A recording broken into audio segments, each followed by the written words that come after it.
We have an exciting lineup for you tonight with some exceptional individuals and professionals.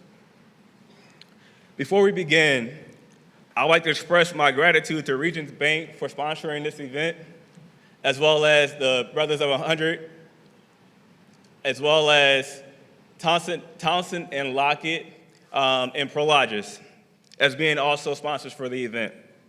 Now I'd like to introduce Ryan Wilson, which I'm glad you kind of alluded to that,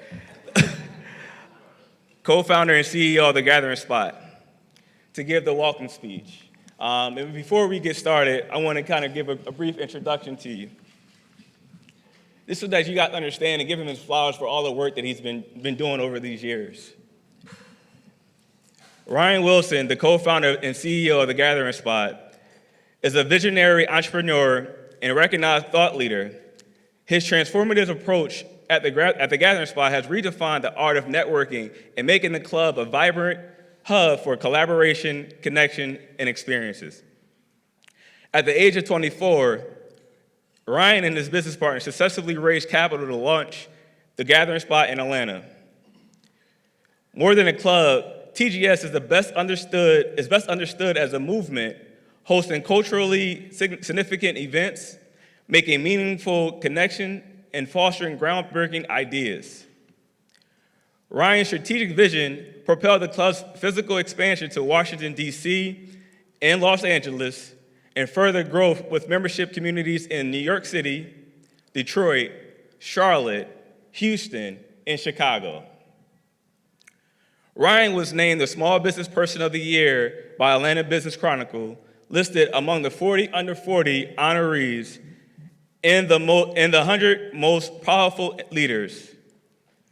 He was celebrated by Goldman Sachs as one of the most intriguing entrepreneurs, and he has been consistently recognized among Georgia's 500 most powerful leaders by Georgia Trend.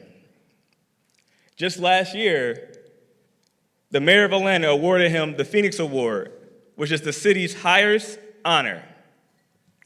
So without further ado, I want to bring up Ryan Wilson, co-founder and CEO of The Gathering Spot.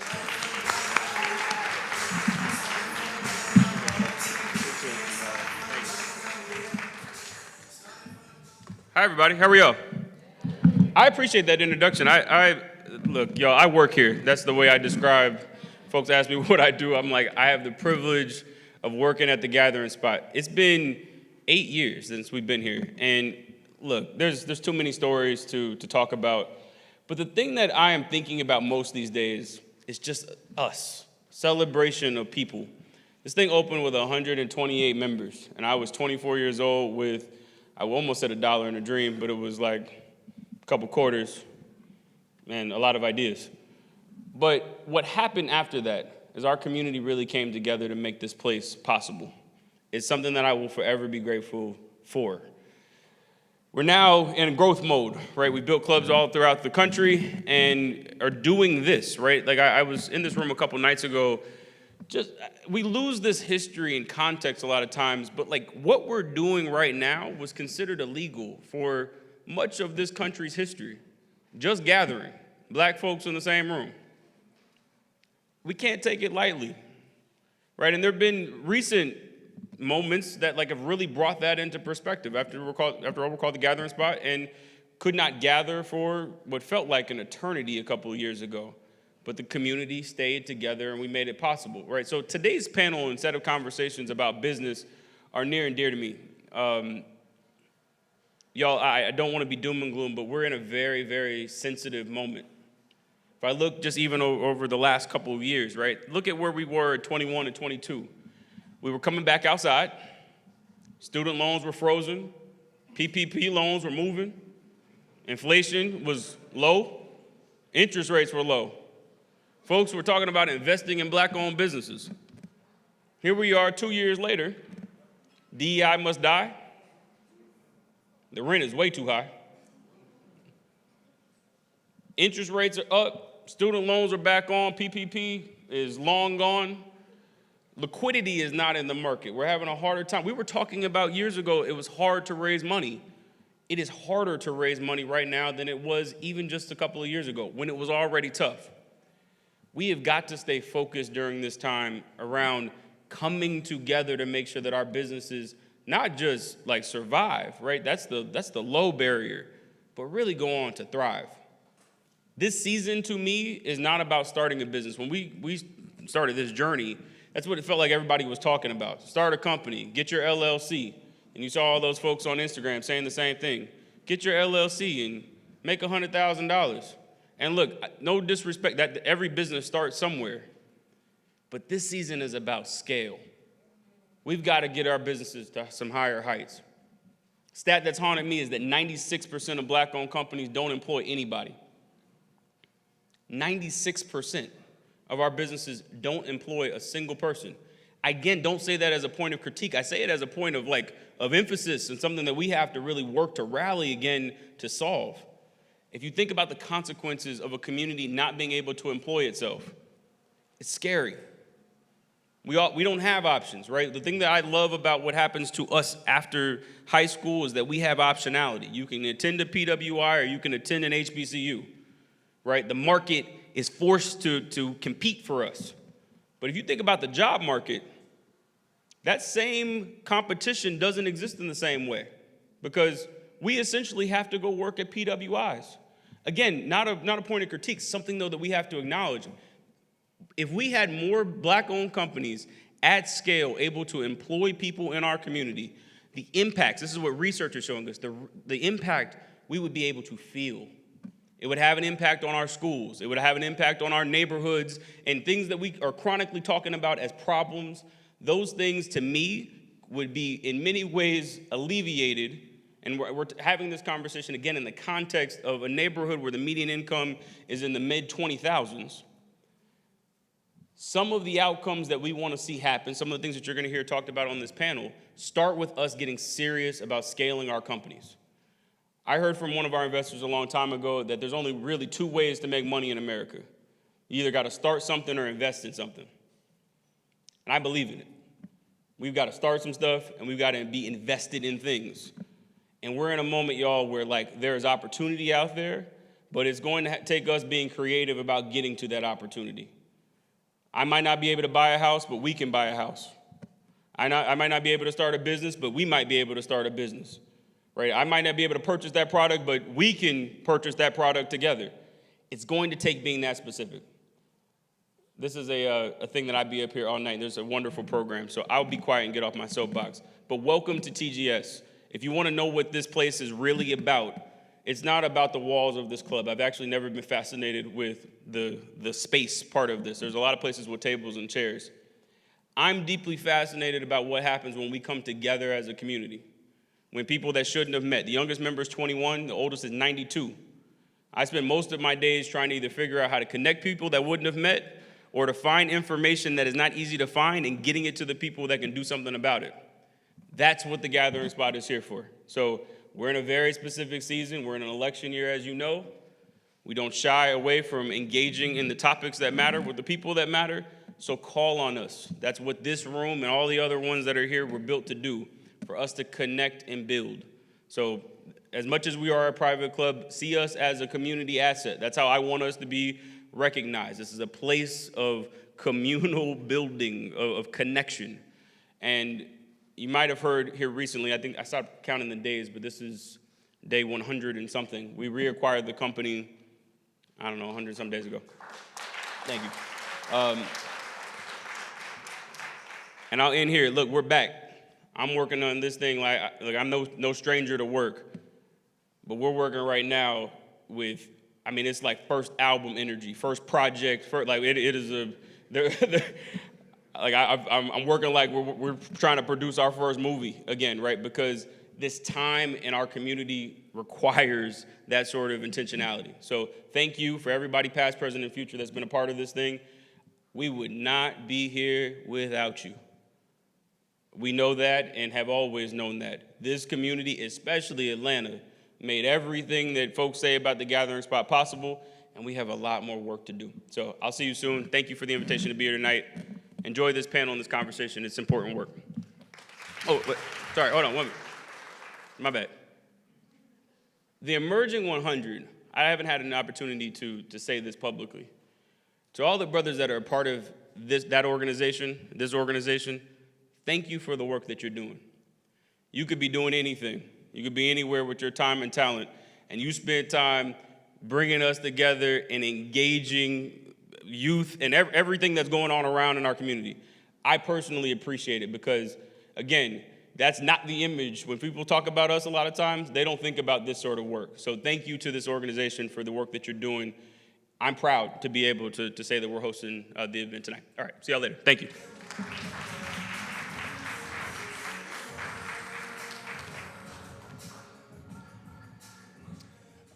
Wow.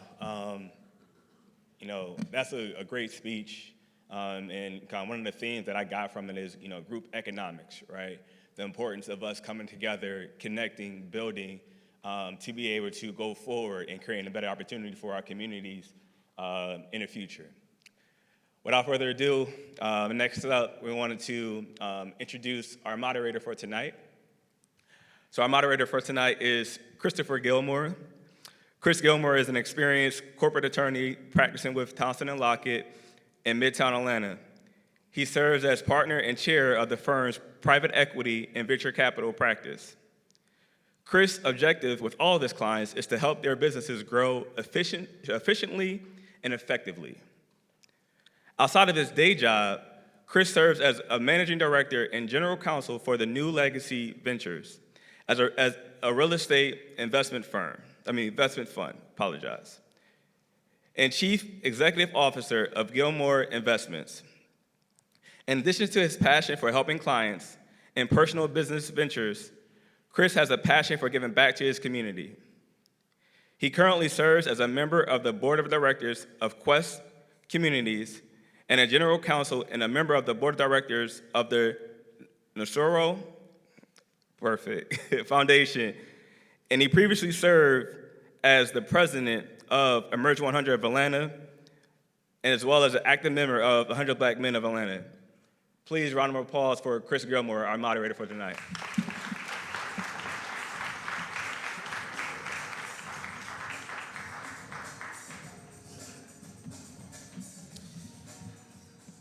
Awesome. Great to see you guys. Thank y'all for coming out. I think this is a very important event for us all to have conversations around entrepreneurship. How do we take that leap? How do we take that step? And hearing from people who did take that leap and take that step, and where they bumped their head, where they had success, where they're continuing to figure things out. That'll be the goal of what we talk about today. Again, thank you to Ryan for hosting us here at the Gathering Spot. A tremendous successful entrepreneur, blazing the trail for us. And so today we're going to hear from some other successful entrepreneurs. So our first panelist, Dr. Bruce James. Dr. Bruce James II is the co-founder and CEO of Healthcare Equity Solutions. He's a renowned graduate of Tuskegee University and Florida A&M University. He leads Healthcare Equity Solutions in providing comprehensive patient education to healthcare clinics serving historically excluded communities. Dr. James offers strategic solutions to streamline staff management, resource planning, and documentation workflow. He also supports his local community through the National Small Business Association, serving as an Executive Leadership Council member. Dr. James is a co-chair of the Emerging 100's Atlanta Corporate Roundtable Committee and has donated more than $15,000 to the organization in under 12 months to support our young people in their scholastic efforts. Without further ado, please welcome up Dr. Bruce James II.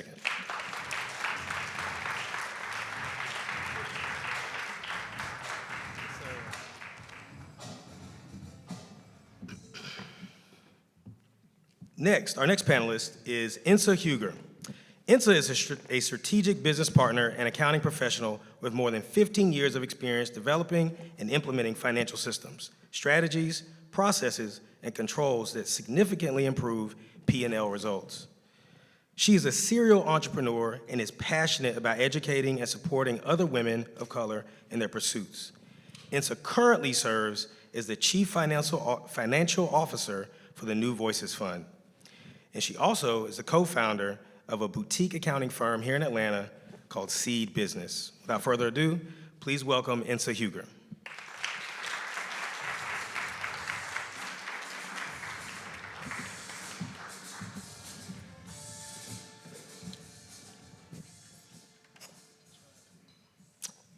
All right, and for our third panelist, an entrepreneur, we have Patrick Henderson.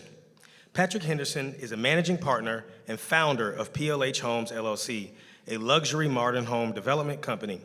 In 2004, Patrick launched the Henderson Equity Group, which focuses on IT consulting, investment development, and real estate procurement. Henderson's keen perspective in business intelligence is highly sought after by numerous Fortune 500 companies. He developed the Lawn Chair Learning Circle, a real estate investing and wealth management training masterclass for real estate professionals of all skill levels, enabling them to think more strategically about their real estate goals and developments. In addition, he general contracted several real estate projects by taking single-family homes and commercial structures in underserved areas and rehabilitating them back to market condition.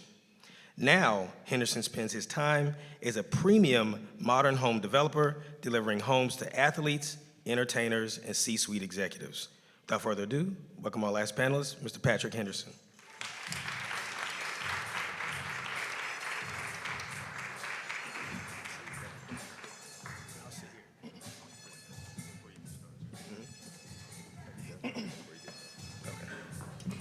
Hey guys, just before we get started, if you have any questions during the event, during the conversation, please scan the QR code, follow the link, submit your questions, and we'll have a segment for the Q&A at the end. Thank you.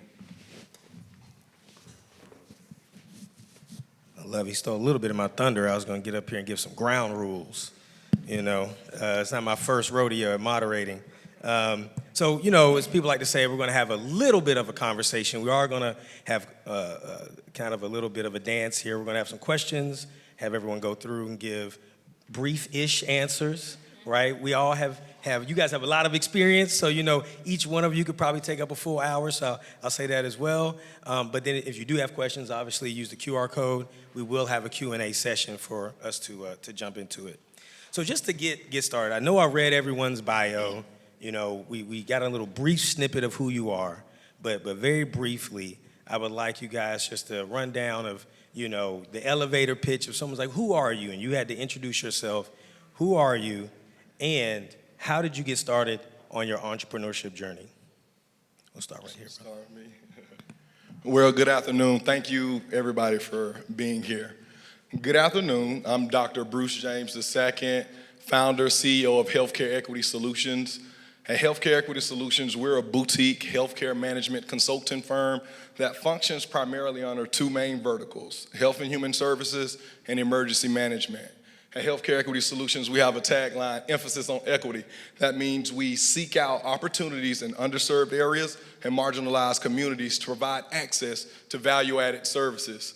In 3 short years, we've been able to really scale from just myself to 6 full-time employees, over 150 contractors. We've given over $60,000 in scholarships and philanthropic donations, and as well as over $3 million in gross annual revenue.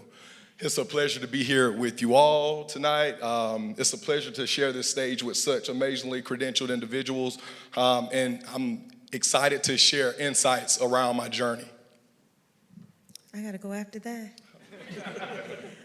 So my name is Insa Huger. I'm super excited to be here. I will answer the second question first, how I got into my entrepreneurial journey. It is actually a story of the gathering spot, to be honest with you. I was still working in corporate, didn't love it, and my business partners, they weren't my business partners then, they were just friends, but Simon Gray, who with the Honey Pot, ended up coming to us and was actually working here with the Gathering Spot, ended up coming to my other business partner, Desmond, and saying, hey, we really should get together and combine our different accounting firms because, you know, if we're together, we're stronger.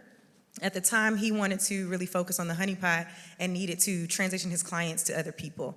And so we came and we have a picture. Ryan, I think, took the picture of us sitting in the other room having that conversation. It was originally 4 of us having that conversation. And so that's how Seed was born.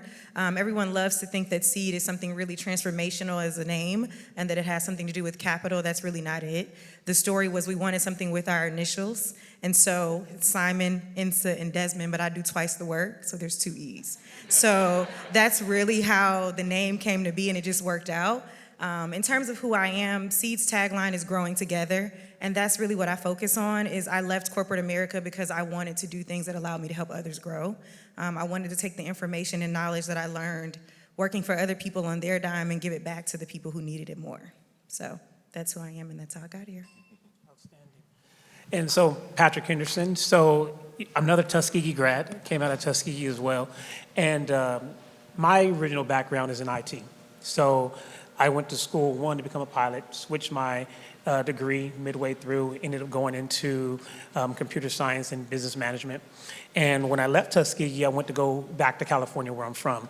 Ended up going to work for a company called PeopleSoft, which is now Oracle. And I got there, and it was basically a training ground for students that came out of college, and there were all Ivy League schools in representation, and there was just a couple of agencies there. And, you know, the locker room talk, the guys saying, man, I'm making $70,000 to do this, and we're all there doing the same thing, but they're paying me $50. And I said, wow, that's a huge disparity. So I went to the manager and I said, you know what, we're doing the same thing, but you guys are paying me $20,000 less. He said, Patrick, I'm glad you stepped up forward. For here on out, you need to know that you need to manage your own career, because nobody's going to do it for you. Instantly gave me a $20,000 raise. Okay? And so from there, I took a transfer here to Atlanta, and I got into doing consulting. I was a management consultant. I was a hired gun for IBM. I did work for the U.S. government, Department of Defense, the U.S. Senate was my clients. SunTrust Bank, Capital One, those are all my clients. But I really didn't feel the passion. I was in a different city every single week, traveling all over the U.S., traveling all over the world as a hired gun for IT. But real estate, which really, you know, struck a nerve in me, and it was one of those things that I would do for nothing. So today I serve as a luxury market home developer, building homes. Generally, I work anywhere between 1.5 and 10 million here in the Atlanta area. What was something that was a significant challenge and that served as a guiding light for you as you move forward with your business? So unfortunately for me, I was not able to have an unpaid internship. My father passed away when I was very young, so unpaid wasn't something I could do. I had to work. And that's what happens in the marketplace. So we wanted to provide a space where people could come work and get paid and get certified under myself and my business partner. However, it was very difficult to find talent who actually wanted to work. We hired people who, you know, you really have to micromanage, unfortunately, and that's not my wheelhouse. I don't like micromanaging, but unfortunately it's something you have to do. So employee management was difficult. The other thing that was hard for me specifically, I would say, is pricing. Really understanding how to price your services or even price your goods, because as I work with customers, it's hard for them to price as well. And one thing I had to learn, which isn't necessarily like a business skill, is how to separate your emotional connection to the product or service from what you're pricing it as. For a lot of Black women, we tend to attach our pricing to our self-worth. So in a moment of low self-worth, you're pricing your services too low. You're also not considering the amount of hours it's going to take you administratively to run the business, and you're pricing it based on just the hours it takes to do the service, and that's incorrect. So it took me a while to like really figure that out, understand what the mix should be, the number of hours I need to dedicate to administrative services versus actual client services, and understand that I'm probably not going to spend more than 50% of my time with clients in order to run the business. It's impossible to do that. So now I'm kind of even lower on that. It's 20% of my time is with clients and 80% of my time is doing completely other things. So pricing was the difficult thing, and tends to be a difficult thing for other businesses that I work with as well. And in the world of pricing, and I'll bring kind of a different spin to that, and it was being and becoming okay with failing at the competitive RFP process, right? In this business or in the world of management consulting, you're gonna create and you're gonna respond to a lot of opportunities. And all the time, every opportunity that you shoot at, you're not gonna hit every shot that you put up. But it's knowing that the name of the game, it's a numbers game, and the name of the game is to just keep shooting. There are gonna be some shots you put up that you feel like you were aligned for perfectly, and they should have been a shoe-in, and you're not gonna hear anything about them. I can think of right now, I have multiple RFPs that are just somewhere in the dark hole, just sitting out somewhere that we haven't heard anything back on. But there's also gonna be other opportunities that you shoot at, and you're gonna get that call back. And it's those opportunities that are gonna propel you and propel your company forward. So in terms of that, it's just having that short-term memory, understanding that you're not gonna get every opportunity you go after, and when you do get the ones, you make sure you show up and you deliver on the services that you're contracted for. Nice, nice. Those are great takeaways. I think as kind of a theme, what I was hearing is, a common challenge was replicating yourself, right? Well, you're doing something phenomenal in the market. More customers want it. There's only one you. How do you replicate the same level of service that you're providing? And then also knowing the marketplace, knowing the pricing and knowing the RFP structure and process, how long it can take, the boom they can hit for your business. So just to take away those pieces that you can apply them to whatever business that you guys are thinking about. So in that same vein, you guys jumped out. You had some early bumps, but then obviously the hockey puck went up this way, right? Hockey stick went up this way. What were some things that you think you did right and that helped you to scale your business once it became more than just you or you and your initial partner? In my opinion, I think it was not being afraid to step out there and bring in help. As entrepreneurs, we feel like we have to do it all, and if we can't put our own hands on it, then, it's not going to be what we want out there. And again, you really have to bring in people that can help, that are aligned with your vision to help take you to the next level. Over the last year and a half, I started hiring staff.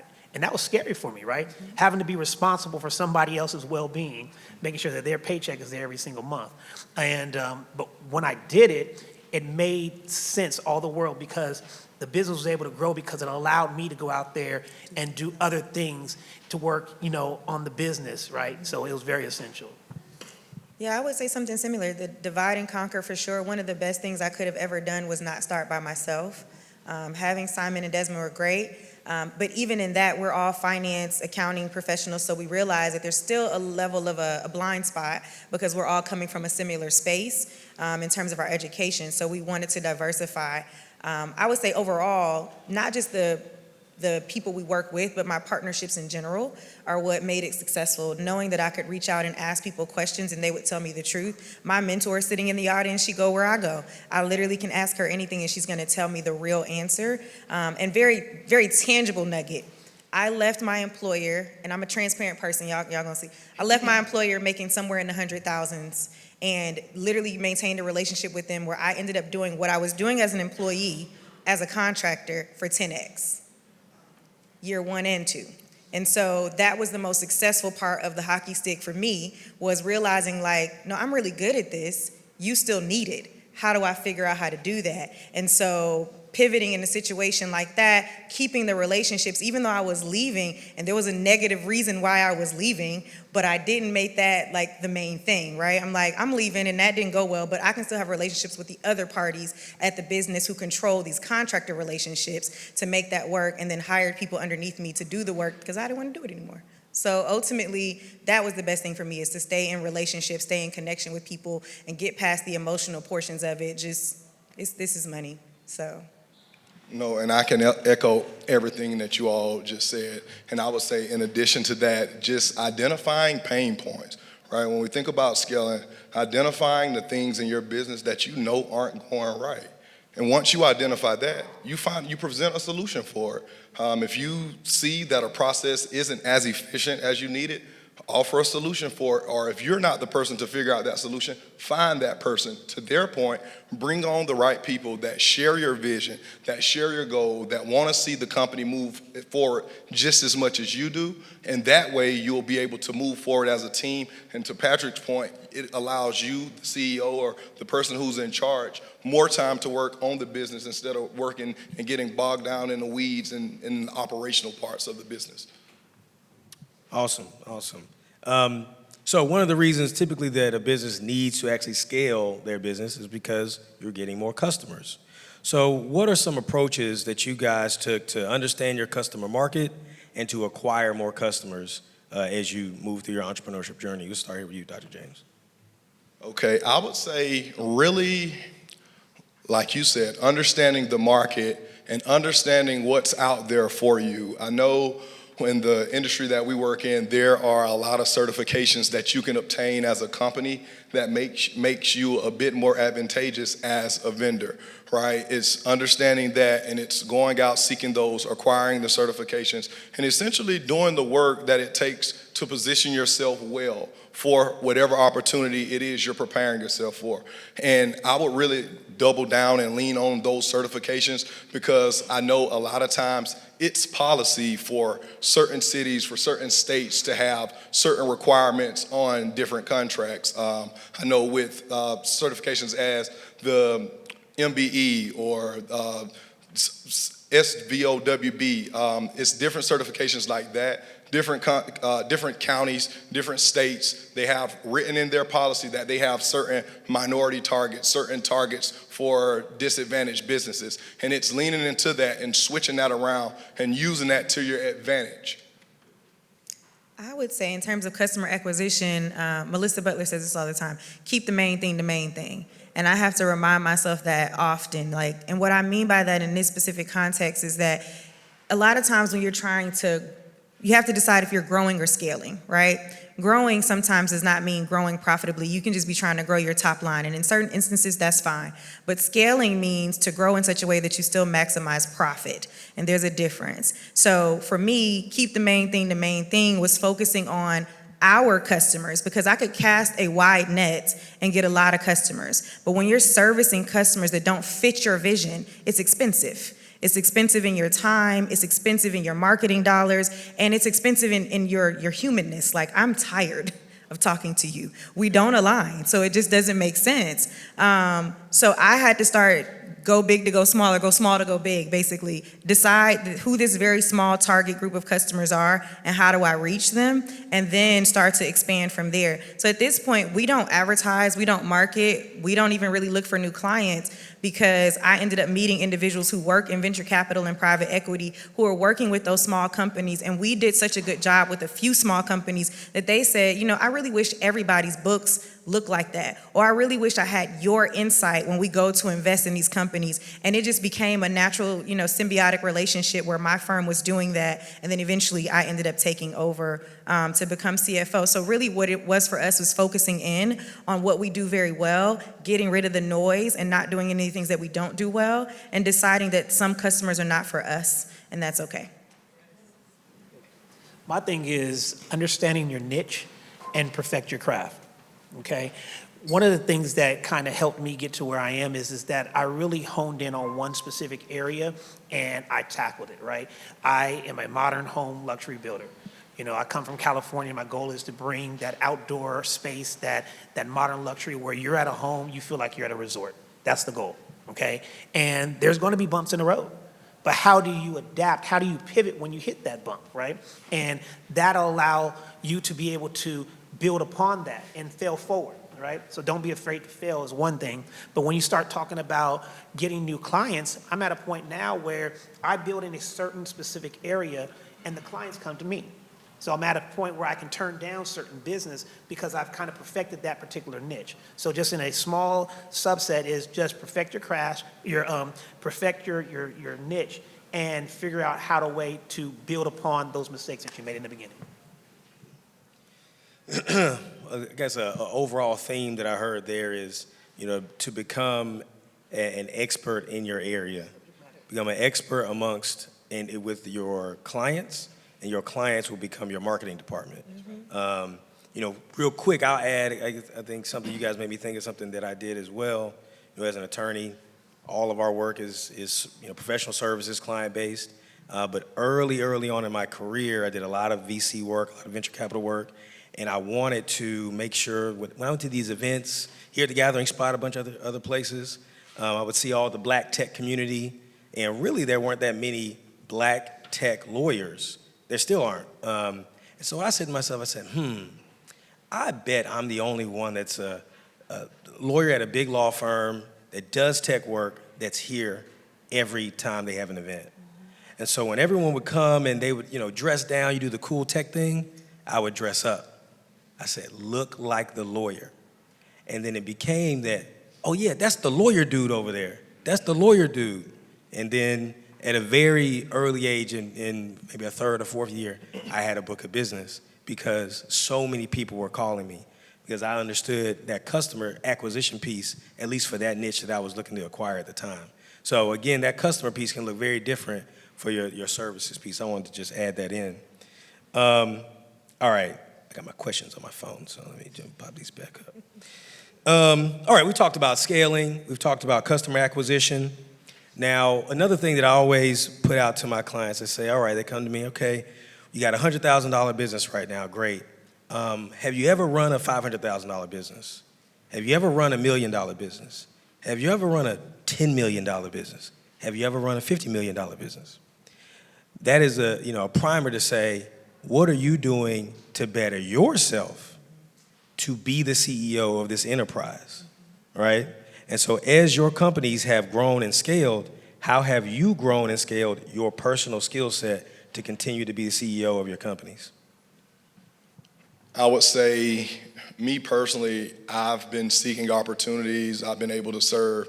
I've been able to serve with as executive leadership council member with the NSBA, and it's just seeking opportunities and putting yourself around and in communities of people, of like-minded individuals that are doing the same things that you're doing.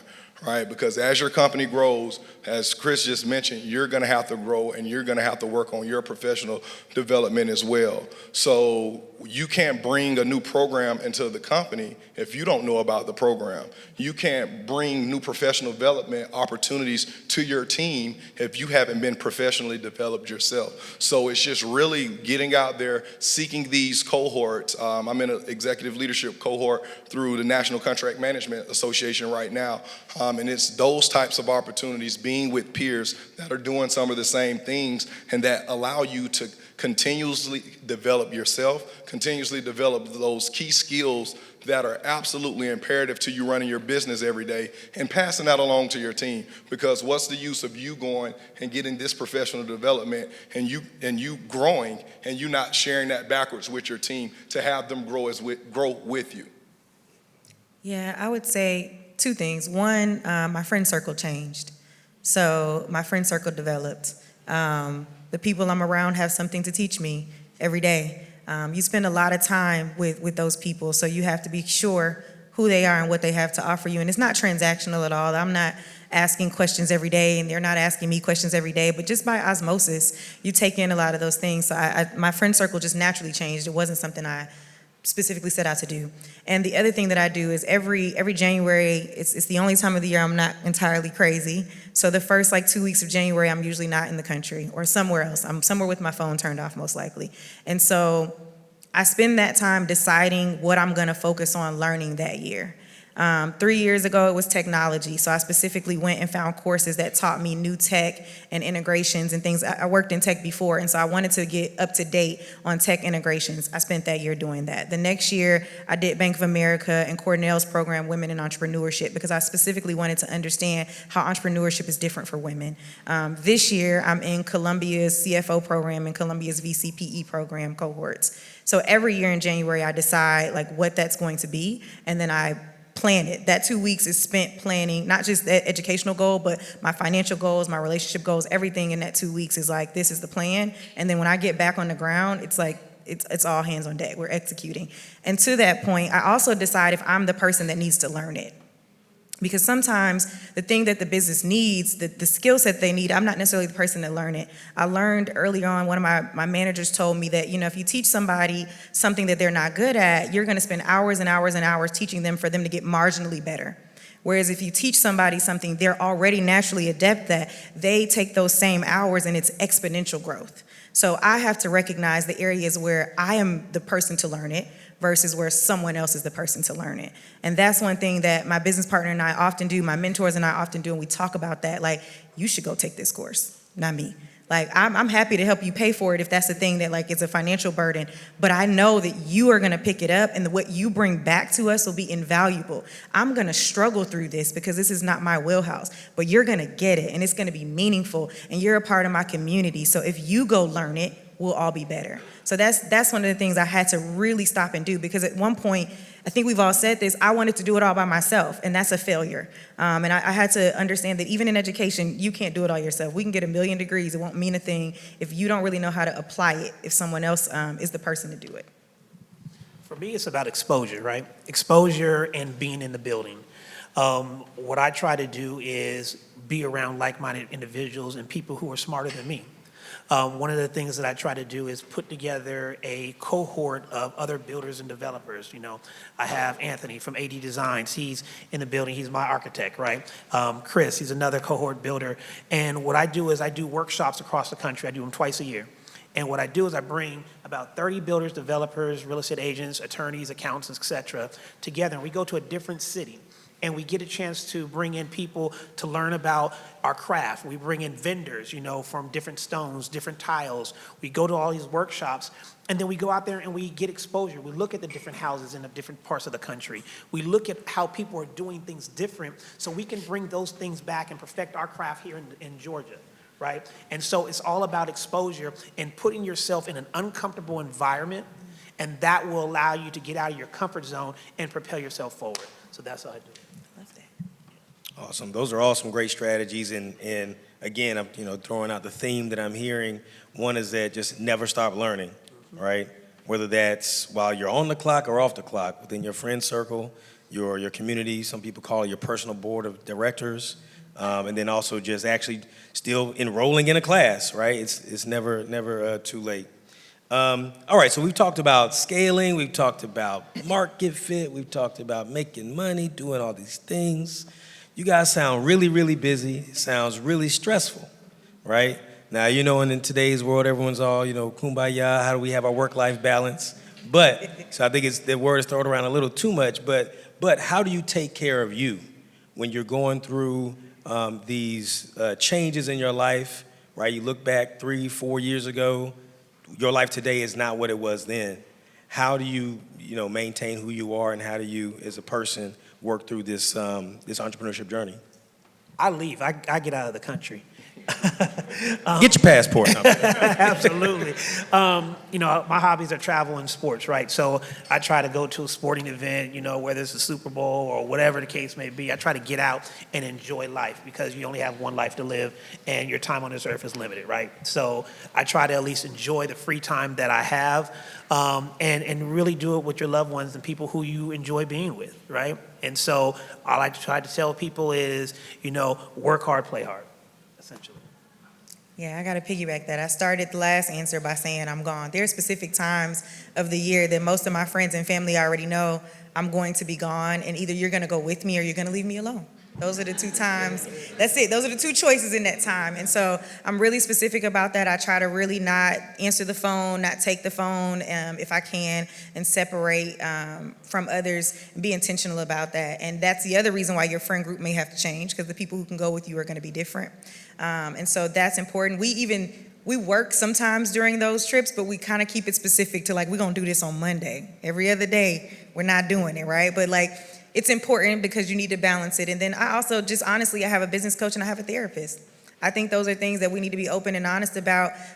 This journey is not for the weak. If you want to be an entrepreneur, it's not easy. And so having someone that you can talk to that is a business coach and understands business is totally separate from having someone who is a therapist and understands you emotionally. And those two things have to remain in balance, and it's no one else's burden. So my thing is, I'm going to take it to those two professionals because I don't want to become anyone else's burden. That was my reason for becoming an entrepreneur, is that I don't want to be anybody's burden. I want to be someone's, leg up, someone else that can grow from me, learn from me. And that takes me being balanced on the inside. So I have a therapist, I have a business coach, I have a travel schedule. Absolutely. Again, I have to echo that. I get calls sometimes, are you in the country? And I'm like, yeah, I'm here. But, yeah, I'm here. They know you here. They know the ring. Yeah. The ring different. Right. Yeah, I'm here. But I would say even past the travel, for me, it's tying something daily, right? When you had a good day or you had a bad day, do something for you daily. I've been like this since I first started my career. If I go to work, I cannot just come home and go to bed. I have to do something that's not tied to work or that's not tied to doing something work related, before I can close my eyes for that day. And I think that's me giving myself that sense of, okay, you're human, you can take a break. It's over. The problems are going to be there in the morning. Whatever you go to sleep on at night, guess what? They'll be right there waking you up in the morning. So just take this time for yourself, gather yourself, meditate a bit, and let's do it all over again tomorrow. I love it. Listen, snaps. All right, so I'm going to ask one more question, and then we're going to open it up for Q&A. Have y'all been QR coding? I haven't been seeing it. All right. One thing that, the elephant in the room when you hear entrepreneurship, particularly when I have, new clients that come to me, and I think, and Ryan mentioned it, get your LLC, get $100,000, right? Which is, capital for your business. As you grow, there's a need for money. And there's different ways of raising that money, different uses of that money. And so we don't have to get into your P&L, right? But what are some types of capital that have been helpful for you or not helpful for you in your entrepreneurship journey? So friends and family, dealing with small. Wait. To explain what friends and family is. Okay, all right. So generally when we're working through some of these projects, we have friends and family around where we bring in additional investors and help us, push through some of our projects. I mean, projects all need capital, so we try to figure out ways in order to help make the things go much faster. There are additional private capital partners that are out there who lend money in order to help do a build, whether you want to purchase the land, do construction, or tear down a house. So we have those. So private capital people, you have hard money, and just good old bank financing, right? So it's just a matter of, coming to people like this, coming into groups and events and really understand there's a lot of money on the streets right now. It's just, what do you have to have in order to make that happen? Now, as an entrepreneur, we all find that our paperwork is not always in order, right? From an accounting standpoint. And it's hard because when you start looking at your taxes, do you claim that you made a lot of money and then you got to pay all these taxes? Or you write everything off and now you don't look good to a bank, right? So it's a double-edged sword when it comes to that. And so it's a matter about doing your planning in order to understand what does your business look like today as it looks like in the next 5 to 10 years, and how do you ramp up to that? You may write off everything your first year of your business, and then as you grow, you need to start paying Uncle Sam a little bit more money because the banks want to see that you're making money in order for them to give you money. And a lot of times our people, we don't have our paperwork in place. So therefore we can't get the loans that are out there, or we're not talking to the right people to get the grants and the government funding and things of that nature. We have to be in position to be vulnerable and to be able to make sure that we are set up in order to receive the funding to take us to the next level. Yeah, I'm in the amen corner. I almost forgot the question because I'm sitting here like, yes. So the things that I walk away from, putting on my investor hat, the things I walk away from 9 times out of 10 are the finances look a mess. Either they don't make sense or they just aren't healthy, one or the other, right? And I get people all the time, I don't know if people don't realize it, maybe if you didn't major in accounting, you don't know, but the financial statements connect to one another.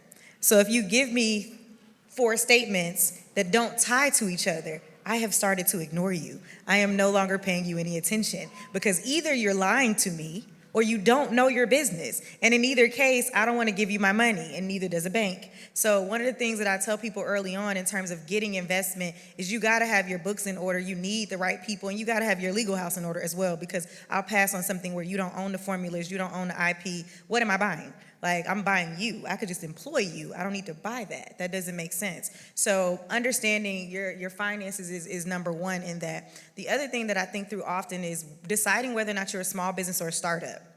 And how many people know the difference between small business and a startup? Yeah, so a small business is not necessarily meant to scale. It's meant to provide economic benefit for you, your family members. You transition it down, and 9 times out of 10, you're going to take non-dilutive capital. You're not going to take big investors. You're probably going to take debt. You're probably going to have bootstrapping, friends and family perhaps, but in a non-dilutive way. And you need to figure that out. If you are scaling, meaning you're a startup, then you start getting into like dilutive capital and investors' rights and understanding those types of agreements. So friends and family for me was a big deal because it was a service-based business. I knew that there was not necessarily this massive scale. I'm a small business. I'm not a startup. So I know that I don't want dilutive capital. I don't want the covenants associated with that. So I stay in my wheelhouse. And I know how to shorten my cash cycle. That's the other thing that in both sides, you really need to shorten your cash conversion cycle, which simply means figure out how to get money in faster and hold it longer. So that means negotiating with your AP, any of your vendors to pay them longer terms and to be able to get money from clients shorter. You know who does this the best? Walmart. Walmart gets their money from you immediately. You can't leave the store with that product until you pay. You know when they pay their vendors? A year from now for the apple you just ate. So cash conversion cycle is the thing you need to be focused on. Sometimes that's better than debt. Sometimes that's better than getting dilutive capital. It's literally just negotiations, discussions, telling people what you need. I tell clients all the time, when you talk to Target, the first thing you need to tell them is, hey, this is my first time coming into Target. I don't have Target money. I don't have Target inventory. You know that about me because you've looked at my business. Please give me 50% of this up front. Please do not make me wait 180 days, 365 days. You're going to bankrupt my business. I don't have a way to facilitate that, or the cost of capital right now is too high for it to make sense for me to be in Target. So if this is a partnership, if this is a relationship and you'd like to see my brand succeed, the way to do that is by helping me. You got money. I don't have money.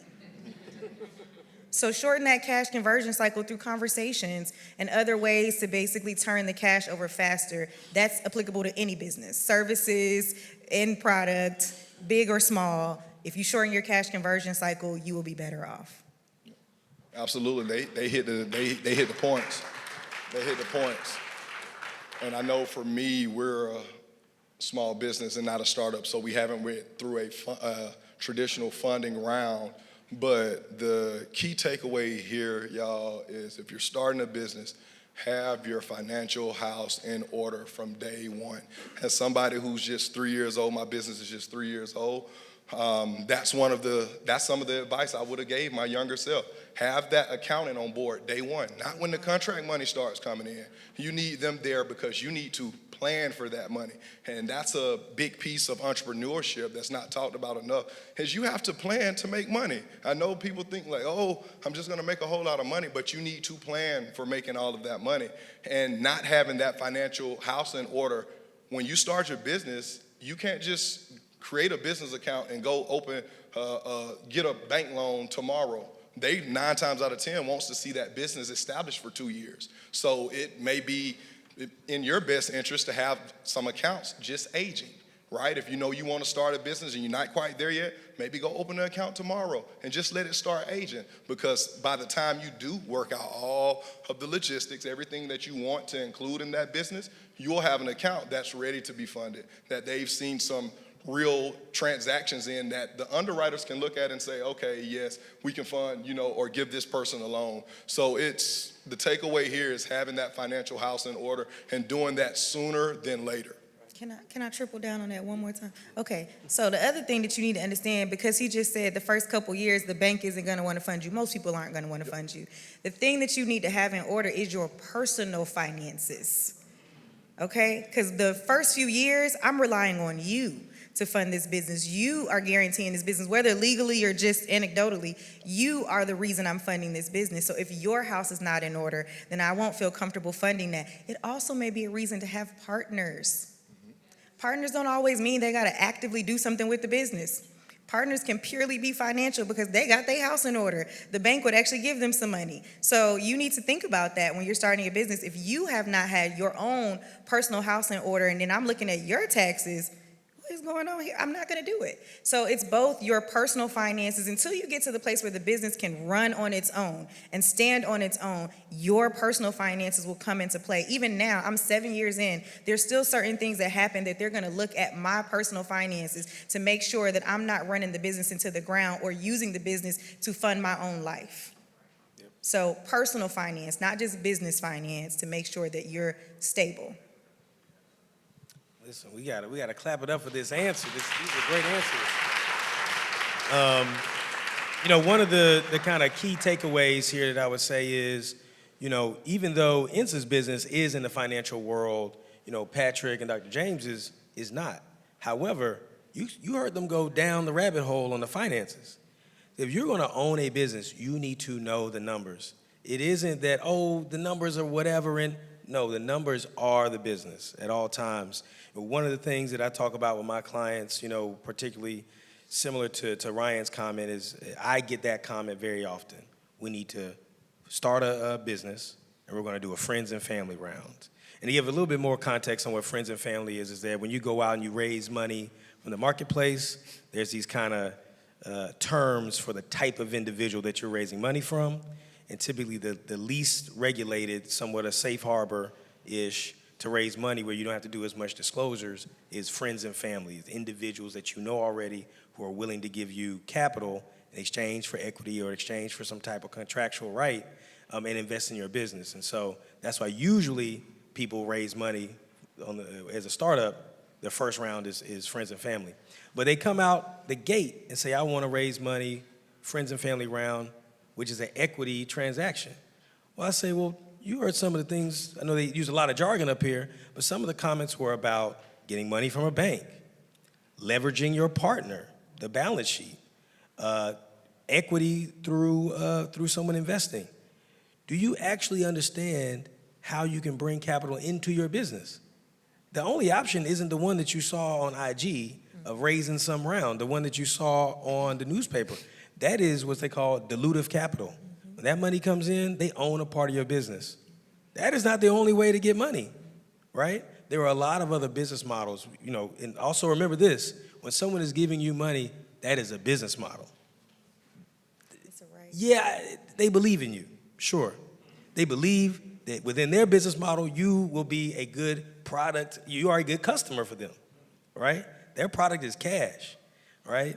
And you have to make sure that you're going to be able to give them a return. So these are just some of the things as we're talking about investments that I want to make sure to impress upon you guys that it's not, and even me as the attorney, sometimes people come to me, hey man, you think it's a good idea? You believe in me?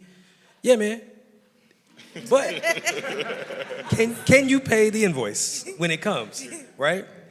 Because we also are a business, right? I believe in you. I do nonprofit things. This is my for-profit thing. Yeah. So, remember that with everyone that you interface. Remember that about your business as well. I know we were getting a little bit short on time. We can ask one more investment question, or if we got questions, we can jump to them. Let's do one more investment question. So what I would say and ask you guys, we've talked about the things that you look for and the type of capital that you look for. Let's be, without naming names or be anonymous, just what is a deal that was put in front of you, money that would come to you in some way that, based on your experience through the, your entrepreneurship journey, that you turned down money that was put in front of you. And if you haven't, that's fine, but just if there was a financial deal that was put in front of you that you turned down. I have a lot of those. I would say probably the most recent was someone wanting to, I also flip houses and build houses, new construction. So I've had a couple people come to me wanting to engage in a joint venture, in a JV agreement for certain properties to build. And I had to pass on it just because the money was okay. But what you have to remember with investors is you're giving them rights, right? There's things that they are asking for. There's outcomes that they're looking for. I, A, didn't believe those outcomes are realistic, and B, didn't want to bind my time with those individuals. And so had to just kind of pass on what could have been lucrative, but also realizing that it could be lucrative, but it takes away from things that I'm already doing that I know to be lucrative. And so really thinking through that. And then deals that we pass on from a professional standpoint, that's personal, but from a professional standpoint, we've passed on some investments, I won't say names, that have turned out to be in the news and go public. And so unfortunately, what I realized is that there was just somebody that was willing to take greater risk, when we go through what's called due diligence, you can go through like legal due diligence, financial due diligence, and that's pretty much where we're looking under the hood for everything under the sun. And there are different levels of diligence. So how much detail we're looking into, how many years, how much we're testing you, how much we're questioning you, could be different based on the size of the investment we plan to make. So we decided to pass on a company just because they didn't pass the mustard with us in due diligence, and other investors decided to move forward because they have a lower threshold for what they're looking for, a higher risk profile. So looking back on it, it's like, yeah, we could have done that, but you can't really look back at it and feel like coulda, woulda, shoulda, coulda. You have these parameters in place for a reason. Those are your guardrails, and mainly because in my professional capacity, I'm not investing my money. I'm investing someone else's money. And so what would be horrible is to go outside of those guardrails and it fail. And now I'm responsible and have to explain, I have a fiduciary responsibility to these investors because they've said, these are the things we want to invest in and we're doing that through you. We trust you to do that. And you're making a decision that is inherently outside of what they trusted you to do. I have to pass on those all the time because they're either not the type of company or can't pass the diligence.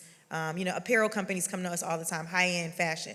I can't invest in that. That's not a part of what I told my investors I was going to do. You might be great. I'm not saying it's a no because you're not a good brand or you're not doing well, but because it's not a part of my wheelhouse. And I add no value. I don't know anything about high fashion. I shop at Ross. So. From my standpoint, I look at it from a deal analysis perspective. Not all projects are good projects, right? A lot of times people do investing in projects and they're emotional about it. I don't invest on emotion.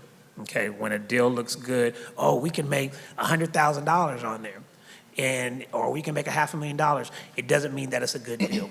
I use strict ratios when I go and purchase and develop, right? I generally use a 65% ARV type model, although I have banks that'll lend me 75% on the deal, some 80%, but I stick with the 65% number because we have to make sure that at the end of the day, if the project needs to be a fire sale, we can get off the project and still be equity that's left in the deal, right? So never invest on emotion because you think that you can make a huge windfall of money, but invest on the numbers. For us, we deliver service-based, we deliver services. So a lot of times you can get different agencies or different people coming to you, and like Patrick said, they'll throw out these numbers. We have 50,000, 60,000, we have 100,000. But when you dig deep into the actual deliverables of that contract, you won't be able to pay anybody on your team to do that for the amount of money that they're offering. So it's for us, it's really digging deep and peeling back the layers of that onion to see exactly what you want us to deliver on for this money, right? Do we want the money? Absolutely. But I can't dedicate half of my FTEs to work this project for $75,000. Yeah. That just can't work. So it's really understanding what the profit is or what the money is, and then understanding what will it really take or what would it really cost for me to get this done or for me to deliver on these services. So it's doing your due diligence and understanding that process. Another thing when you tie into that, a lot of times especially, people undervalue their services just to get the deal, right? And so while your services may be X number or your bid may be X number, you're like, man, I really want to get that deal, so I'm going to offer less, And what happens is you get into a situation where the timeline may be extended or the budget may go up and you find yourself at a deficit, right? So one, get what you're worth, right? Don't devalue yourself just to get a job, or don't underbid a project just because you want to get that deal, because you may find yourself in trouble in the long run. Sorry, I have to. So you can't also price it, to both of these points, based on just what it costs to pay you or your staff.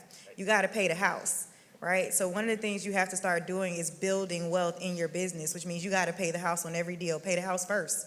So sometimes what I even recognize is if a deal falls short, I short pay me. I don't short pay the house, because that is building equity in that business. That way, when the bank sees it, they see we've carried a cash balance that has consistently been increasing. We haven't had deficits. I've always been able to pay payroll. I won't even hire somebody if I don't have 6 to 8 months of their salary in the bank, not allocated to anything. Because to his earlier point, I'm scared to employ somebody in their livelihood and not be able to do it. That sits on me personally. So I'm gonna have 6 to 8 months of your salary and benefits stacked before I hire you. And you should know that. You should feel confident in that, because that's important. But that means I gotta pay the house first every time to make sure that I can continue to grow the business and get people to fund me if I ever need it. And Go ahead. I was just gonna say, to that point, it gets heavy. Again, you're responsible for someone's salary, so the money part of it, when the money's not there, it gets heavy. Like, you have to figure that out, unless you just are a terrible leader, a terrible person. But you have to figure that out, because your people are depending on you. That's what they're essentially saying when they sign those documents and you onboard them into your company through whatever system you use. They're saying that they depend on you to deliver on your end, which is paying them for the services that they're rendering on behalf of your company. So it definitely can get heavy, and it's definitely something to have in order before you start bringing people into your business or into your house. I put every project in my budget as if it's not gonna make me any money. Every single project. So gross burn rate, net burn rate, look that up. But like, as you plan for every project, gross burn rate, what is it gonna cost me if I make not $1, continue to operate this business, continue to pay these people, and what will that do to my cash balance at the end of every month? When will I actually fall short and need to bring in another project? So I look at every project and plug it in with the other projects that are already making money, but let me plug this project in and assume it makes no money. What will happen to my business? Can I still survive? And so I don't have to do that as much now, but at the beginning, especially when I was employing people, originally, that was how every project went into the queue. If I couldn't still afford to run my business, if this project made me no money, then I wouldn't take it. I love these answers. I'm going to add a few in that, just as an attorney that I've experienced or had conversations with clients on. There was one service-based business. They had a huge client providing about 60% of their revenue. But it was month to month. They did not build in that wealth into the business. And 1 month, the project ran late, bill was submitted late, big company said, cool, you're pushed out. I think it was 60 days. Missed payroll twice, right? I think they had about 12 or 13 employees. I mean, I think it was, and the twice was right after the first one, by like 2 or 3 days in, people were like, so are we working? Are we not? They were ready to leave. Walk out. Yeah, they were ready to walk out. And so that was, just another of not understanding the resource allocation piece. Another example that I'll talk about is had a situation where someone needed some capital in connection with a new product business and needed the capital to manufacture the product, get it out to distribute the product. And they didn't need that much money, right? Couldn't go and get a traditional loan. Maybe it was $120,000, $150,000.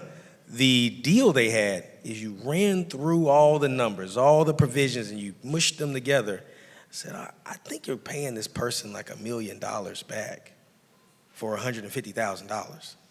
I was like, did you do the math? I was like, I did the math.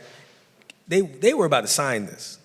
And this person had funded multiple businesses, right? So really do your math.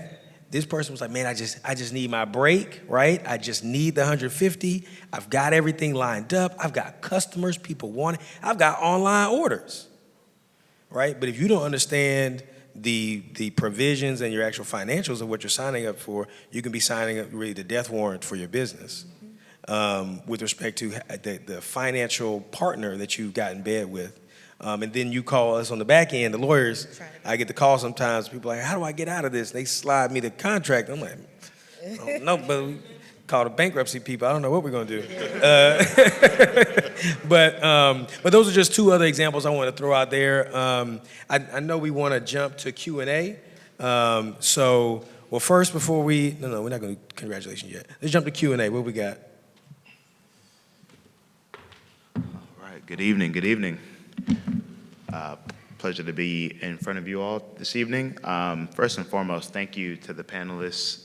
If we could just briefly give a hands up for them.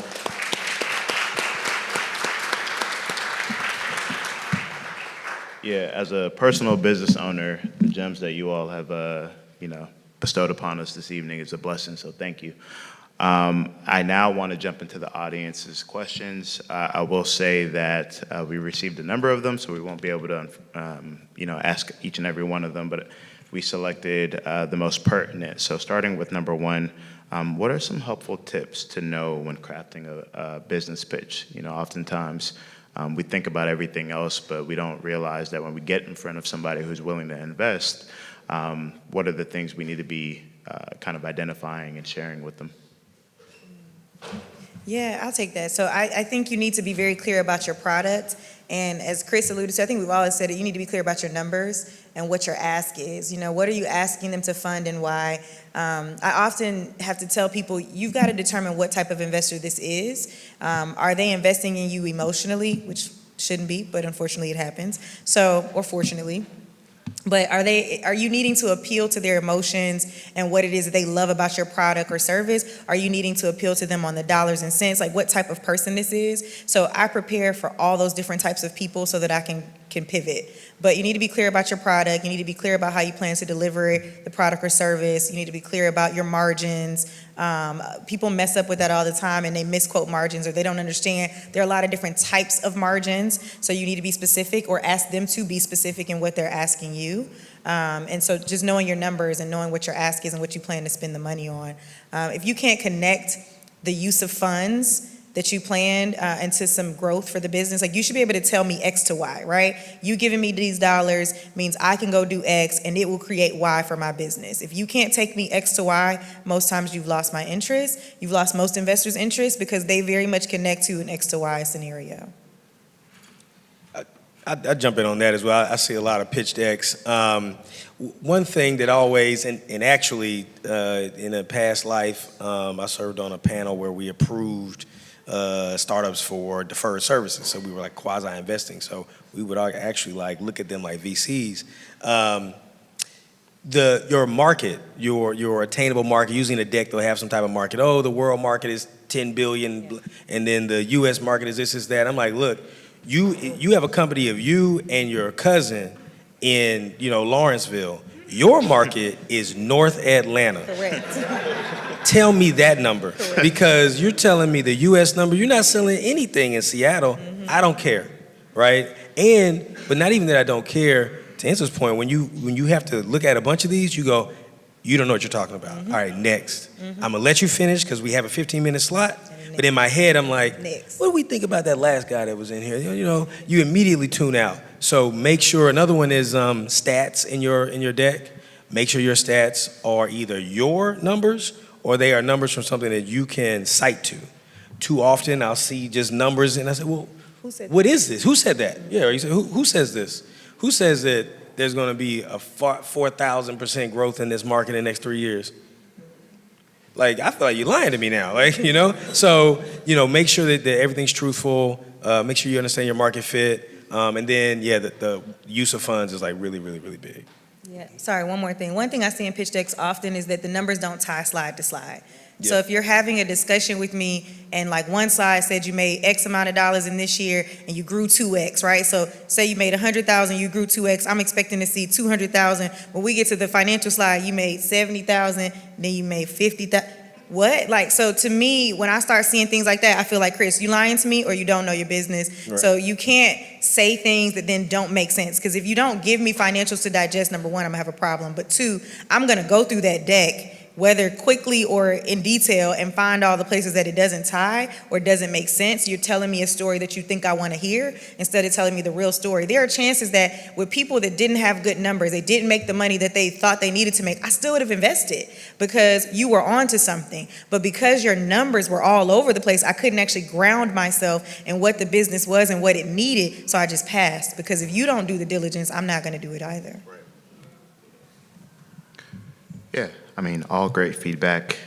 So thank you for answering that question. And also my apologies. I was so excited to ask these questions that I didn't properly introduce myself. My name is Tunde Oshikoya. I'm a member of the Emerging 100 of Atlanta.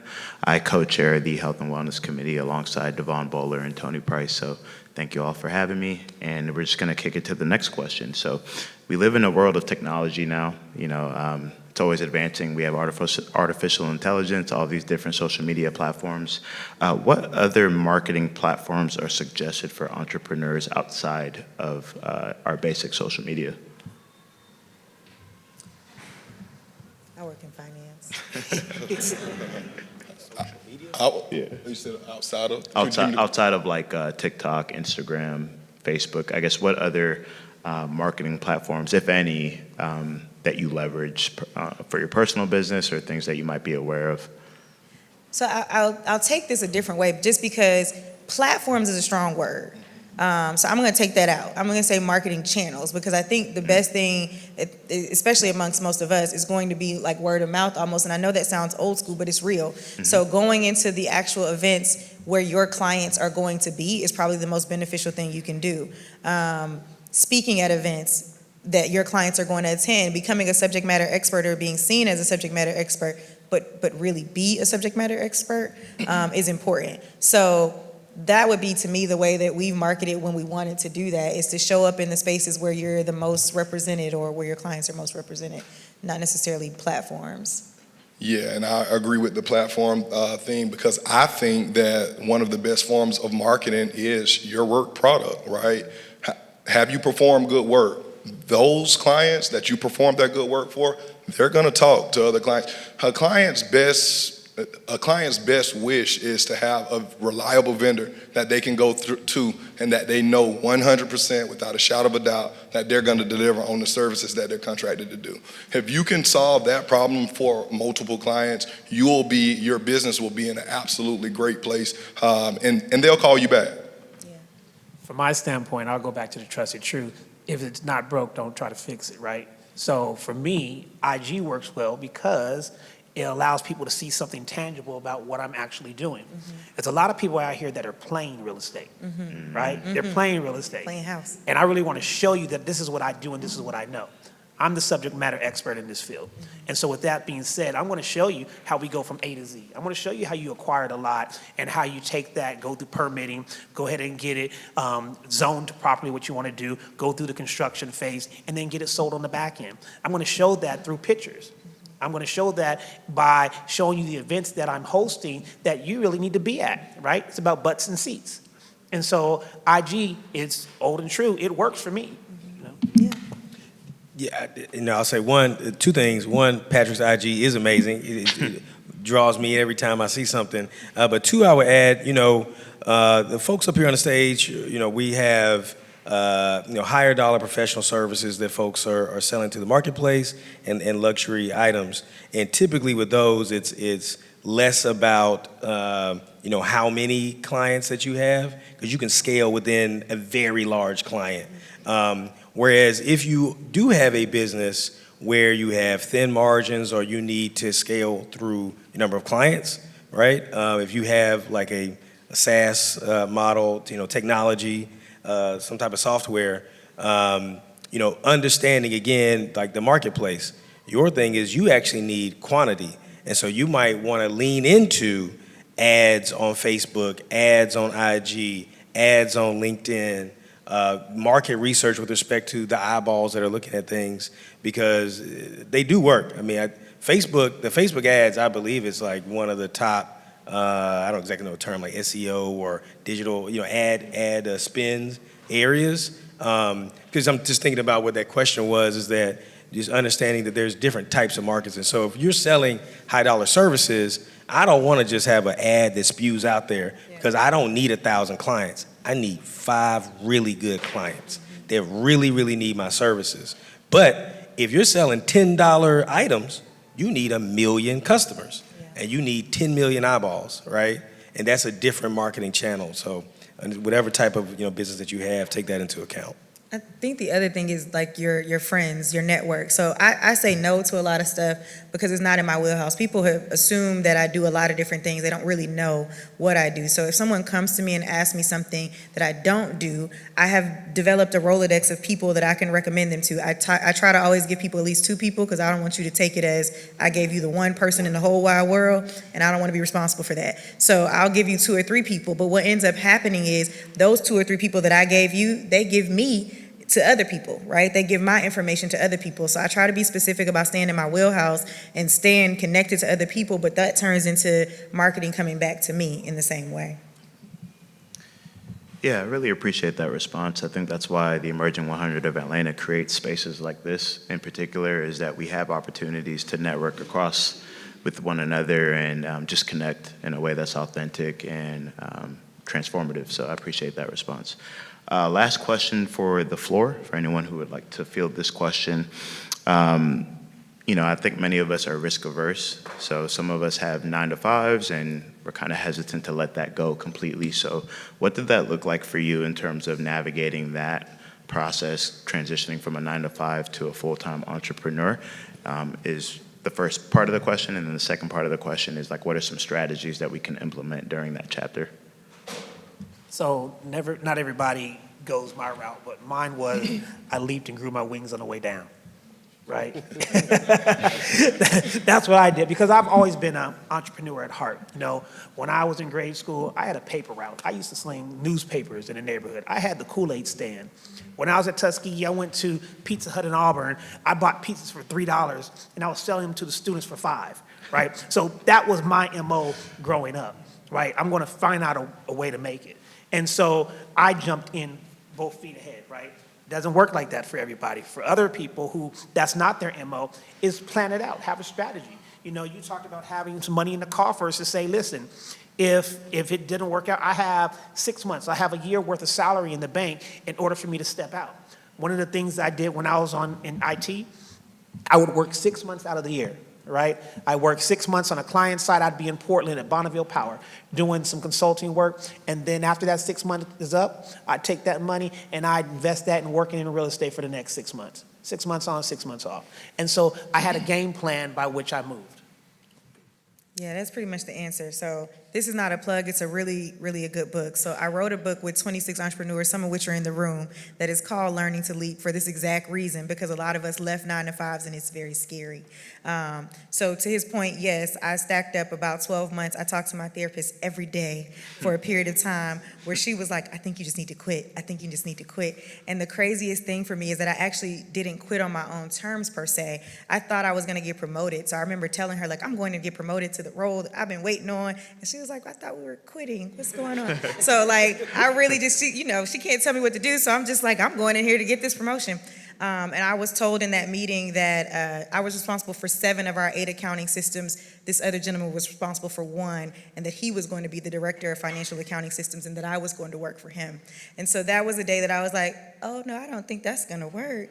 So I left. I remember crying, coming down 400 and telling my mom, like, I think I'm going to have to quit. I think I'm going to really have to do it. And she's like, all right, cool, have a good day. And she hung up on me.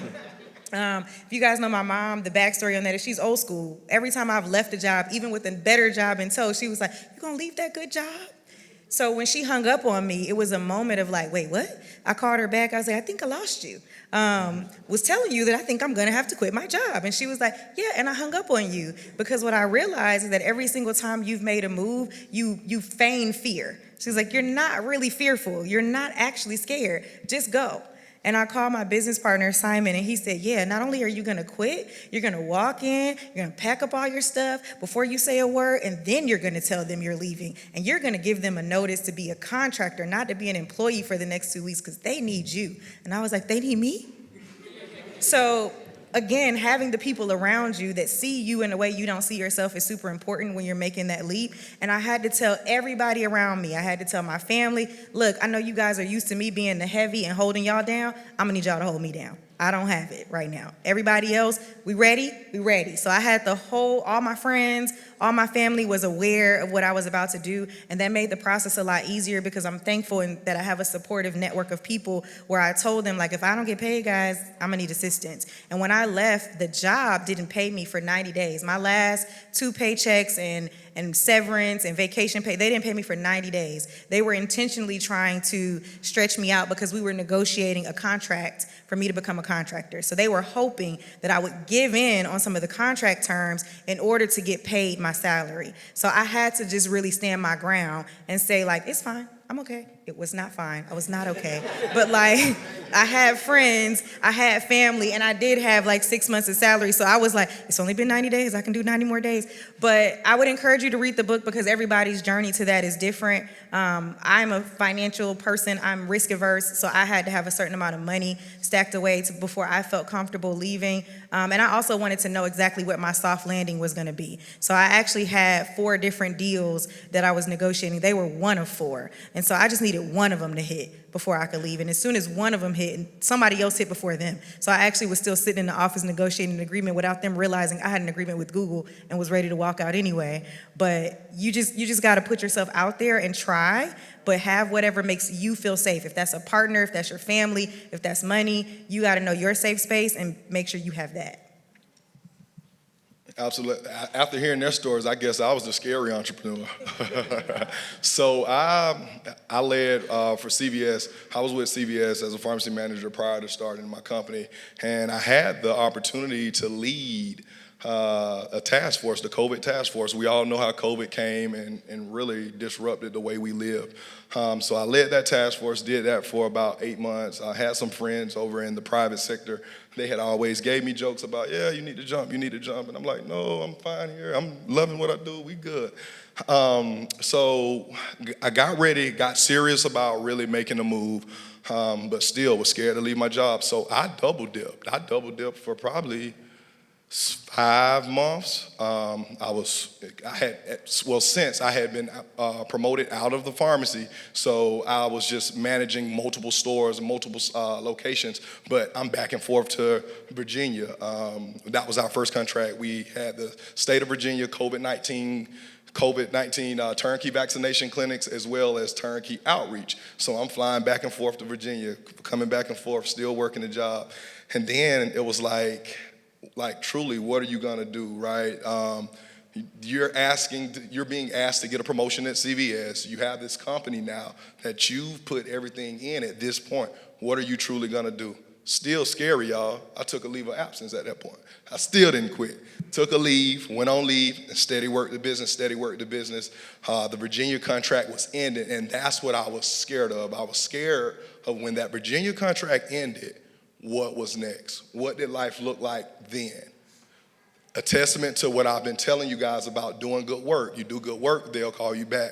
Right after the COVID contract ended, Department of Health called and they wanted, hey, Dr. James, can you guys do contact tracing? Absolutely, we've been doing contact tracing since our inception. Hired a team. I had to hire, some epidemiologists, and that's how I built my team. But at that point, it was like, okay, you no longer can do this. You're on this leave. The leave is up in a month. You have to make a decision. So that was what kind of pushed me on out. I called my boss at the time and kind of told him, like, yeah, I wouldn't be returning. And he was upset and didn't want to hear it. But, I mean, at that point, I had 5 full-time employees. I had a contract, the second contract with DOH. So it was like, Bruce, this is where you need to work. It's time for you to lean into this. So that was kind of my story and how I got out. Nah, man, everybody give them a round of applause.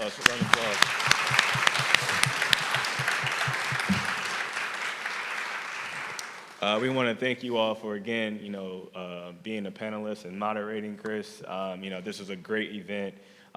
Before we leave out, we want to give thanks to our sponsor, one of our sponsors for tonight, Regions Bank.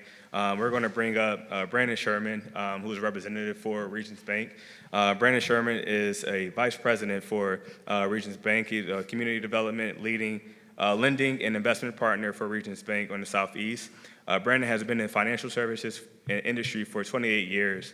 He is passionate about helping clients to create a sense of financial well-being, and so that he can make banking easy for his clients. Brandon is a native of New Orleans, Louisiana, and in 2005, Brandon and his family relocated to Atlanta after losing everything due to Hurricane Katrina. Today, Brandon serves as board chair of United Way of Greater Atlanta, Fayette County, the College Board of Trustees for Young Harris College, where he serves on the Student Affairs Committee and the Enrollment Management Committee. He is a volunteer for Autism Speaks and an advocate for suicide prevention causes. Brandon, please come up.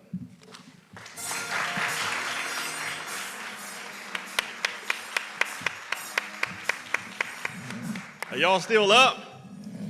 All right now. Well, thank y'all for having us here today. And Regions is a proud sponsor of this event and with 100, Emerging 100. And really want to take a moment to really shout out the Emerging 100 for everything you're doing. If you are part of the Emerging 100, can you please stand? All gentlemen who are here are part of the Emerging 100. Can you please stand? I think these gentlemen deserve a round of applause. Can y'all please give them a round of applause? Because these are the guys you're not going to see on the news. These are not the stories you're going to hear about that. And y'all can be seated, but I wanted to shout y'all out. You're not going to hear these stories about these gentlemen who are doing great things. I mean, how often do you go home and on the news you hear about a bunch of educated African-American men who are bringing a crowd together to talk about small business? Wow. What if that happened on the news every night? Not the story you hear. But we are proud to be here, and I also want to shout out Ryan Wilson and this great spot called the Gathering Spot. I want y'all to give Ryan and his team a hand as well. Now Regions is proud to be here. We believe in making life better. I have been in banking again 28 years. I'm turning 50 next year. Can y'all believe it? My gray beard is giving it away. So I want to share a few words with y'all before I leave. Before I do, though, I do want to shout out two amazing gentlemen here who are a part of the 100 Black Men, and that is Marcus Gore. And he is right here. Would you wave your hand, Marcus? And Fabian Wilson. Where's Fabian? I know Fabian was around. Fabian right here as well. Both of these gentlemen are part of Regions Bank, and they are relationship managers. So they are big bucks, no whammies. Real commercial bankers. Now, I'm going to tell y'all right now, if you want to bank with them, you got to be for real now. For real. Now, I want to say this to you all. This has been a great gathering. Great questions, great answers. I love what I'm hearing. And from a banker's perspective, I want to share a few nuggets with y'all before we leave, if y'all don't mind. A few nuggets. I need you to build your business so it is built to last. A built to last business. I'm going to tell you a story about 3 bricklayers. There was a big city project that was going on, and there were these 3 bricklayers who came to say, they wanted to be a part of it. So they interviewed the first bricklayer. They said, well, why should we choose you for the job? He said, well, it's easy. Sir, I'm going to do the job the fastest. If you want the job done ahead of schedule, choose me. He said, okay, well, that sounds good. They brought in the second bricklayer. Why should we choose you for the job? He said, well, I'm going to cost the least amount. If you want to get the job done for the least amount, choose me, right? They say, okay, sounds good. And then they brought in the third bricklayer. Why should we choose you? And he, kind of got a little proud and strong. And he said, it's simple. When this is all said and done, it will be my cathedral. You see, I am building my cathedral. My question to you all is this. When the chips are down, when the money is short, when sickness hits the body, when weather is bad, who do you think is going to stay in the job? Do you think the person who, number one, said you're going to do it fastest? Or do you think it's going to be the second person who said they're going to do it cheapest? Or do you think it's going to be the third person who said, I am building my cathedral? What y'all think? Number 3, right? And that's what we need from you today. We need you to build your cathedral. Build something with your business that when it's all said and done, your family, your friends, your children, your great-grandchildren are going to say, wow, look at what they accomplished. And to do that, you're going to have to know yourself, know your team, know your market, and know your products, and love your product. Because I'm going to tell you something. We want to, as a bank, we get pitched all day long. And the first thing we want to know, do you know yourself? I love Enza. She said, I know who I am. I also have a therapist. Isn't that amazing? That's amazing. She knows herself. That tells me she knows who she is and she's for real. Now I'm gonna tell y'all like this. You can lie to me, you can lie to God, you can lie to your mama, but at least look yourself in the mirror and tell yourself the truth. Are you a for real business owner or not? Are you in this for real? 'Cause I'm gonna tell you, we get pitched all the time. We get somebody passing us a card, coming with some pitch, and we know good and well, they ain't for real. Oh my God, here we go again. We need you to know yourself. How can you know yourself? You can know yourself, number one, there's a thing called Clifton Strengths Finders. Anybody ever heard of that before? If you have not, look it up. Clifton Strengths Finder. It will teach you how to play to your personal strengths, right? That's how you know yourself, right? Then you can look up John Maxwell, 5 levels of leadership. What kind of leader am I? Because if you're going to own a company, you have to know what kind of leader I am. If you are going to be a leader that's going to be, I have a title, follow me, nobody's following you.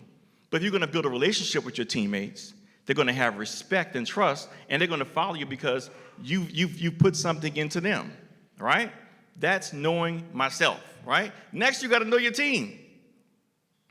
Knowing your team, the question is, where's your team in development? Are they forming? It's Bruce Tuckman right here. Y'all ready for Bruce Tuckman? Forming? Are they storming? Are they norming? Are they performing? Because sometimes we get frustrated, we want to give up. We want to give up because we don't know that really and truthfully we've been doing this work for 3 months and we're not seeing the money come in yet, and my team isn't, the morale is down. But the issue may be that your team may be in a forming stage still. Forming is when they're just coming together, right? Storming is when there's a clash that happens between the way I think it should be done, the way you think it should be done, right? But if we can't get through storming, we can never get to norming. Now, your team may finally get to norming, but that still isn't what?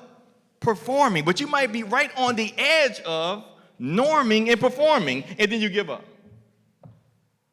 You got to know your team, right? And so the last thing you do, you got to know your market. What kind of market am I in? Because if I'm in a highly saturated market and I try to bring a product that's highly saturated, it's not going to work. And then I'm wondering, why won't anybody buy my products? Well, everybody else already got it. I mean, you ever see a Chick-fil-A open up right next to a Popeyes? Right next to it? No. Popeyes right next to a Chick-fil-A? No. Maybe a mile away, yeah. So ask yourself that. And then lastly, do you know your own product? And not only know it, do you love it? And I'll tell you, Enza's hit it on the nail again. If you don't know your own stuff, come on now. You know your own product, you don't even love it. So why are we talking? Why are we talking? We don't know the product. I don't love the product. I'm just here because I'm trying to make a little money. I'm trying to make a little change. And if that's the issue, again, I say what? You can lie to me. You can lie to God. You can lie to your mama. But at least look yourself in the mirror and tell your what? Self the truth. So we need you to be built to last. Now, this comes from a guy named Jim Collins. He wrote a book called Good to Great. He talks about a hedgehog concept. In the hedgehog concept, he talks about a fox and a hedgehog. And a fox, he does a bunch of things, but the hedgehog does one thing. And that hedgehog, he is deeply passionate about something.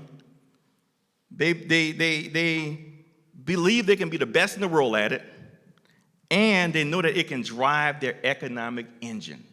That's what you're trying to get to. You got to be somebody who is deeply passionate about what you do, right? That you believe you can be the best in the world at it, and that thing can drive your economic engine.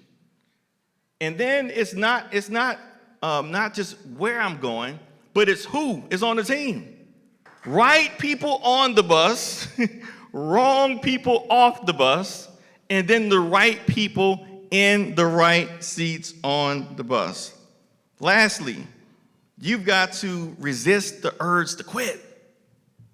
It's going to be a long endeavor. That's why we're talking about who's going to be in it when the chips are down, when the weather's bad, when sickness hits the money, when it hits the body.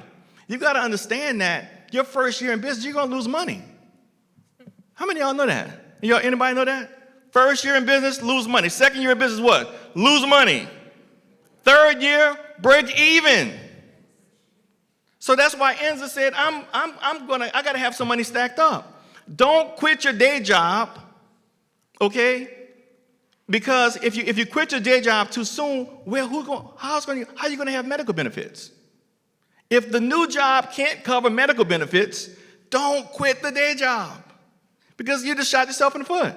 You're gonna lose money year 1, lose money year 2, and you're gonna break even year 3, and then make money year 4. How many of y'all know that's the business model for the whole world to understand? So if you're getting in a business and you're in year 2, that's why most banks will not touch you. We will not touch you until after what? Year 2. Because we know that's lose money. Year 1 what? Lose money. Year 2 what? Lose money. Year 3 is what? Break even.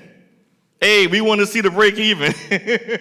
We want to see where this thing is going. We're not going to touch you while you're losing money. Because most business fail, 90% of business fail within what? The first what? 2 years. So again, resist the urge to quit. Last.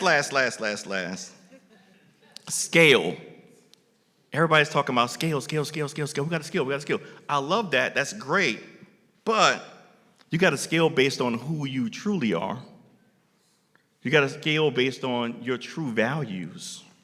You got to scale on your true why. Do you know your why? You got to scale based on your true Northern Star. And you can't scale if you don't have a solid foundation. Last thing for you guys. How do you build a skyscraper on the foundation of a house? You can't. You're going to have to level the house. You're going to have to level that house's foundation. You're going to have to dig deep in the ground, put some serious beams in there, deep beams, and then begin to build. The question now is, what kind of deep beams do you have in the ground? What kind of morals, what kind of values, what type of support system do you have that's going to help support you as you grow this business? If you fail to do that in the beginning, you won't be able to scale. That's the reason why many businesses can't scale. It's because they have failed to do the first thing, and that's build the proper foundation. You guys can do it. You can go to a great heights. There's a story about a prairie chicken, in my closing, and an eagle. And there was this this great eagle high up in the mountains that had a little eaglet egg that fell down and came down to the ground from up in its nest. And it happened upon a nest of prairie chickens. And the little mother prairie chicken saw the egg and just scooped it under by itself, and that was that. Well, came to pass the process of time, the eggs hatched, and the little prairie chicken thought all the eggs were the same. And so the little eagle and was little brothers and sisters, whatever it was, and they were all flying. But the little eaglet saw a large eagle flying up in the sky, and said, "Man, I think that's me." And so he told his brothers, I think I'm an eagle. And they all laughed at him, man, come on. Because a prairie chicken only flies at 6 feet high. You're nothing but a prairie chicken. Are you crazy? They all laughed him to scorn. You're just a prairie chicken. You're not an eagle. And so, they all started flying one day, and this little eaglet said, you know what? I'm convinced I'm an eagle. And he took off one day, and he flew over the fence and flew, and he soared, and he never came back. And many of you today, you've been sold the lie that you're just a prairie chicken. You're just a mom and pop. You're just a little business. You're just going to amount to selling a few of these things or building a few of these things or whatever it is. But something on the inside of you is telling you, and that's why you're here tonight on a Wednesday, that there's something in me that's greater. I want to tell you that we believe in you. We believe there's something in you that is greater. and we will help to invest in you to soar to heights unknown. That's my time. I'm Brandon Sherman. Have a good night.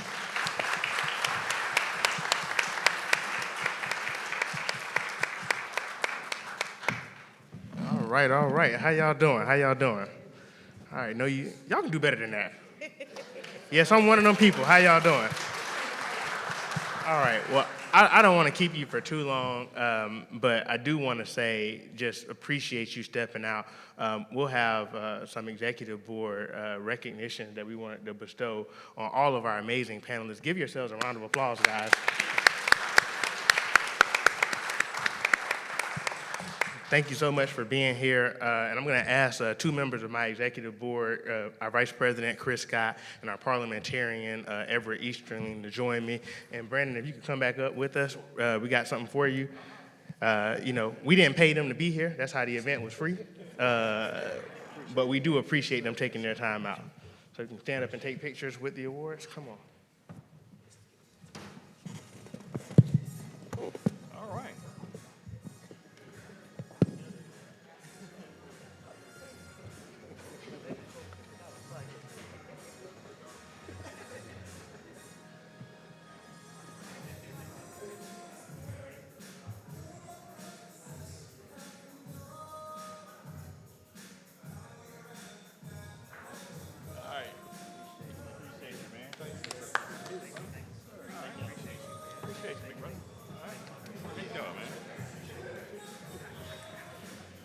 Y'all did a good job.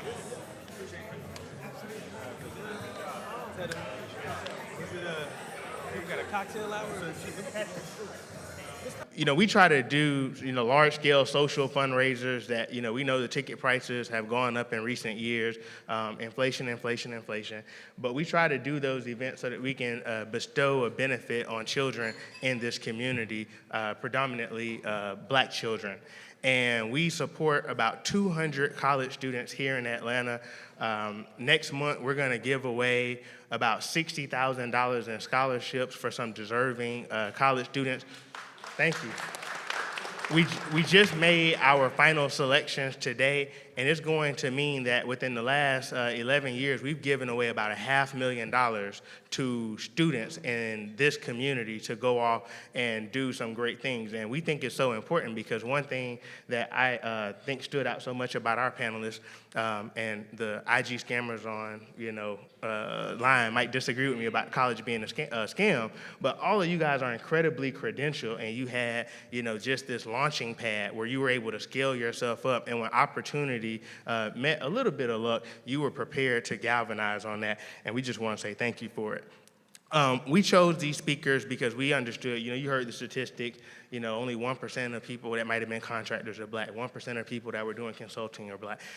And we get tired of that, and we thought, man, we can actually do something about it. And we wanted to make sure that we made this information free to our community so that we could go out and have an ocean of people that can lift the tides that we all sail on. So when you support the 100 Black Men of Atlanta at the Golf Classic or the Emerging 100 at one of our social fundraisers, you're really supporting events like this and helping us become change agents for folks in the community. And we don't have to do any of this alone. We do it together. We are a village. I'm going to end with a little bit of business advice of my own, which is create a budget for a CPA and an attorney. Please do that. If you heard a consistent theme through this event, is if your numbers don't look right, the business ain't right. So, I don't know if I got enough money to go to INSA, but I got my girl Belita right here, who's an accountant, and she helps me out a lot. My best friend Kai is an M&A acquisitions accountant, so keep those people around. And of course, there's a lot of attorneys in our community. Leverage them to get what you need, but really do it the right way. And wish you much success. The Emerging 100 of Atlanta, on behalf of the brothers, we love you. And I think the bar's still open, so have a good night. Thank you.